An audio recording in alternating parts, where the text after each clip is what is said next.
Hello and welcome to the second video from the Create Your Own 2D Platformer game with Unity. Today we'll be designing our first level, creating our player, giving him the ability to move around the level. First of all, let's go and download Unity and Visual Studio. I'll be leaving the download links in the description below. Now after they are downloaded and installed on your PC, let's go ahead and start Unity. After Unity is started, go to New, and under the template choose 2D. Here you write the name of your game, noting that it can be changed later. After that you press Create Project.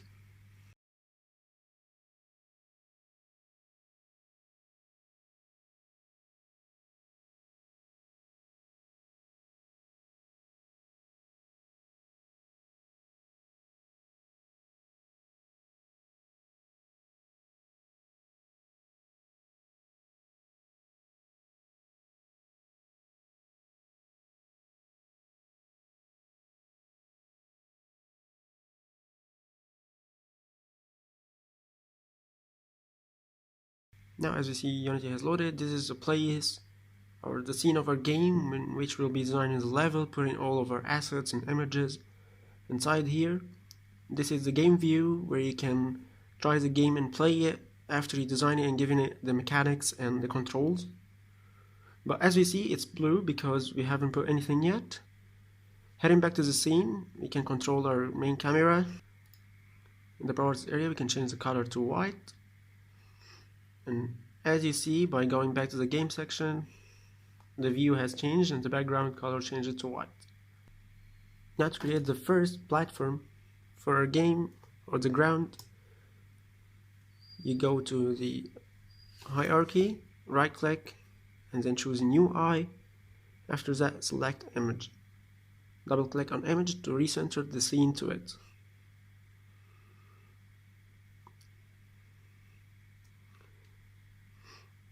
Change the color to black or any desired color for your platform. Just note that at this point we're just designing a simple game. We're just putting the mechanics, we'll be adding the graphics later. So now we just, setting everything up, checking the controls, the coding and everything. Adjusting the size just to fill the screen.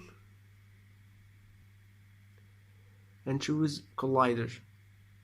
Add a box collider to the platform.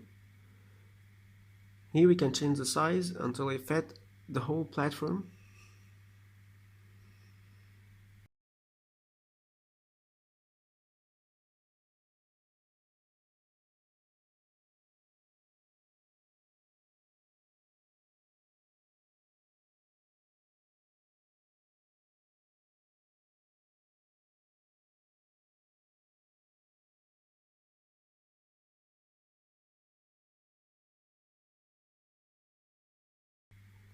Okay, now our ground is created. Let's go ahead and create our player. Going back to the canvas, right click, UI, image. Now we call this one player. And now in front of the source image, we click on the circle on the right of the screen. And we'll be choosing our player to be a circle. Pressing Shift and Alt to resize our player until the size fits what we want. Changing the color.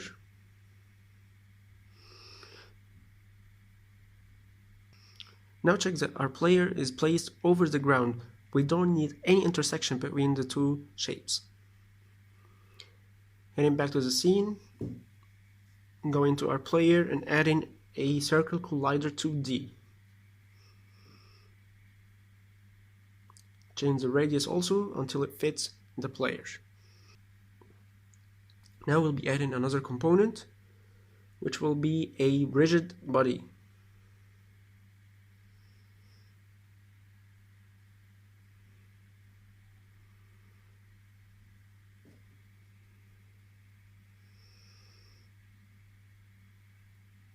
Now another component, which we'll be calling it player control.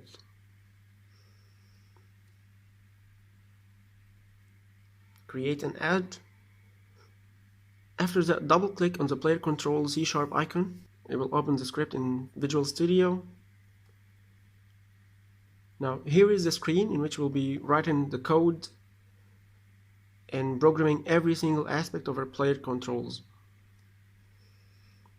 Now let's start by going under the public class, type in public, float. We'll be calling this speed. After this, public, float, and movement.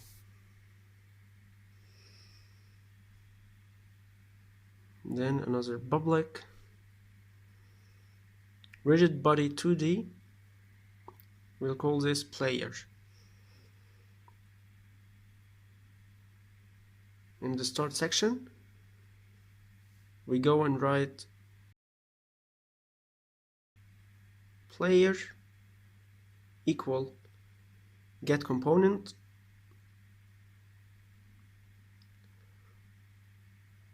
rigid body 2D. We open and close bracket.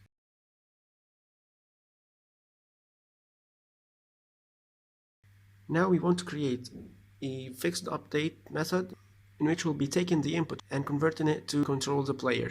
So we write movement equal input dot get axis, and in between two brackets and quotation marks we write horizontal.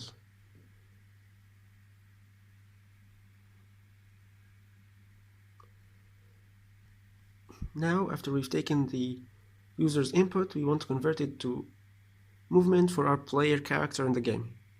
So we type player dot velocity equal new vector2, and between two brackets we'll be entering the movement values in the x and y directions.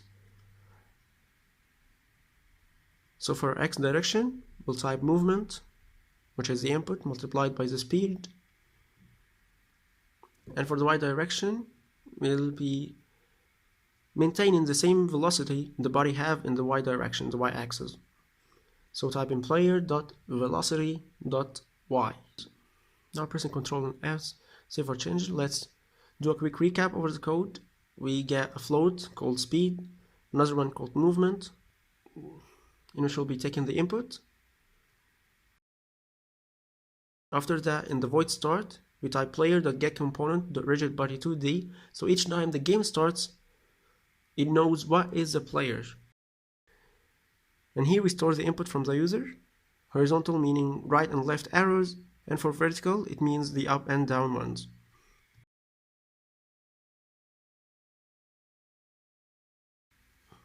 After that we convert the input into velocity, which is a new vector. For the x coordinate we're going to be taking the input, multiplying it by the speed, and in the y coordinate we'll be keeping the same velocity that the body have at this time.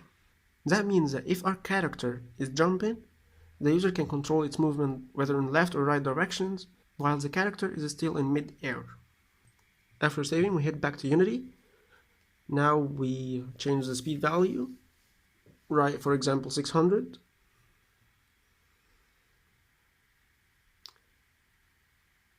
And drag the player character, the player image, to the player section here. Going to the game section and starting the game.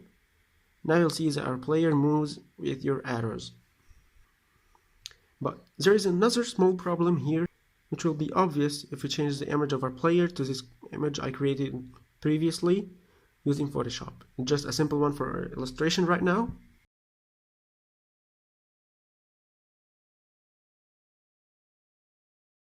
Now heading to our player, and then in the image script, we drag the image back to the player section. Set the color back to white, so we won't be putting any tint on the player. We head to the rigid body, and then to constraints, and freeze rotation around the axis. As you see, the player, while moving left and right, he doesn't change or doesn't rotate his face.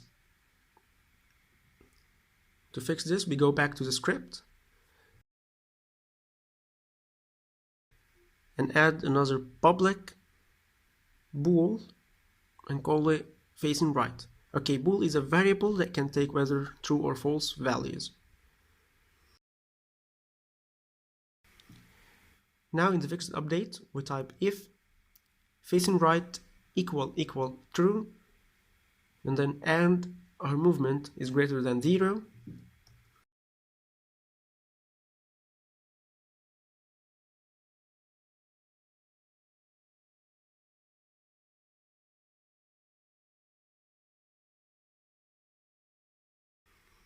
We want our player to flip. So just type flip, open and close brackets, and then our semicolon. After that, else, if facing right equal to false, and our movement is less than 0,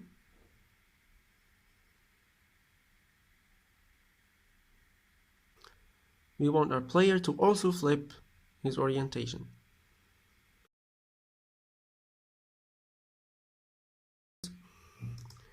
Now, by getting out of the fixed update, we type void flip.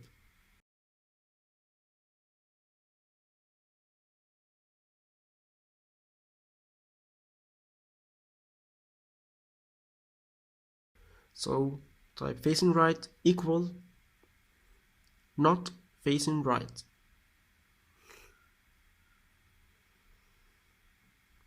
After that, we type vector 3 scalar equal transform dot local scale.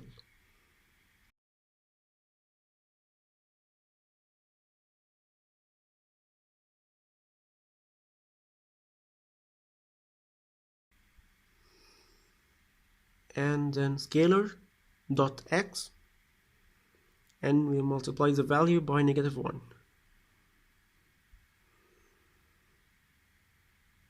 So it's going to be multiply equal -1, and then we'll change the transform back to the scalar by typing transform dot local scale equal scalar. Now, by saving our changes, heading back to Unity and going back to our game, playing it, now you'll see that a player, whenever you turn his face and face back to the new desired orientation. Thank you for watching till the end of the video. If you learned something new today, don't forget to like, share and subscribe to our channel to be able to watch the next one in the series.